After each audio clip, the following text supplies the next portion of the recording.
మీకు సంగీతంతో పరిచయం ఎలా వచ్చిందో అనంత్ గారు? రంగస్థలం మీద. హ్మ్. అంటే చిన్నప్పుడు పౌరాణిక నాటకాలు అవి చిన్నపిల్లలుగా ఉండగానే వేస్తూ ఉండేవాళ్ళు. హ్మ్. మా నాన్నగారు వేస్తూ ఉండేవాళ్ళు. హార్మోనీ వాయిద్యకారులు వాయిస్తున్నప్పుడు ఇది ఈ రాగం, అది ఈ రాగం అని మా నాన్నగారు చెప్తా ఉంటే ఆయనకు కూడా అలాగే వచ్చింది. ఆయనకు గురువు ఎవరు లేరు. హ్మ్. ఆయన కూడా పద్యాలు రాగాల్లో కట్టి పాడుతూ ఉంటారనమాట. హ్మ్. అలా అబ్జర్వేషన్ మీద కొద్దిగా ఓ 30 రాగాలు తెలుసు. అంటే మరీ 30 రాగాలు తెలుసా? హ్మ్. లైన్‌గా ఒక్కోటి అనుకుందాం ఊరికే. ఏ రాగాలు తెలిసి చెప్పండి? చాలా ఈజీగా చెప్పేయచ్చు. ముందు శంకరాభరణం తీసుకున్నాం. వైట్‌లు మొత్తం.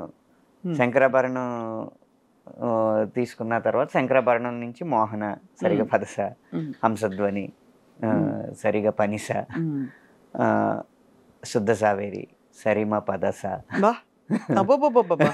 నాకు తెలిసిన రాగాలు మీకు తెలుసు.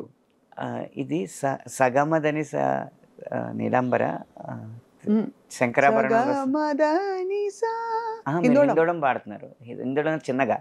శంకరాభరణమే చూస్తున్నాం మనం ఇప్పుడు. మొత్తం హ్మ్. వైట్. స సగ కాదు. సగప ధనిస హ్మ్. ఒకటుంది. వలజి సగపదనిసా చిన్నది. సానిదపగసా. వలజ, హ్మ్. కళావతి. ఆహ్, అలా ఇందులో మారితే మోహన్‌లో మారితే శివరంజని. సరిగ పదసా సదపగరీసా. శంకరాభరణంలోనే మారితే కళ్యాణి. అబ్బో! మీరసలు మొత్తం విద్వాంసులు అవ్వడానికి అన్ని లక్షణాలున్నాయి మీరు. ఈ 30 తెలిస్తే విద్వాంసులు ఎలా అవుతారు? ఉన్నాయి 72 మేళకర్తలు. మళ్ళీ దానిలోంచి పర్మిటేషన్స్, కాంబినేషన్స్ అవును. చూసుకుంటే. వందల వేల రకాలైతే మంచి పరిజ్ఞానం ఉన్నట్టే అనంత్ గారు. సో, పాటతో మీ ప్రయాణం అలా మొదలైందనమాట అయితే రంగస్థలం నుంచి. రంగస్థలం నుంచి మొదలైంది. అంటే హ్మ్. నాటకాలేస్తున్నప్పుడు హ్మ్. పద్యాలు పాడుతున్నాం, డైలాగులు చెప్తున్నాం.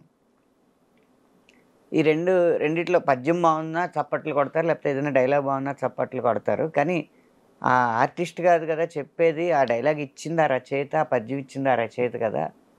అని నటన కన్నా రచన మీద ఎక్కువ మక్కువొచ్చింది.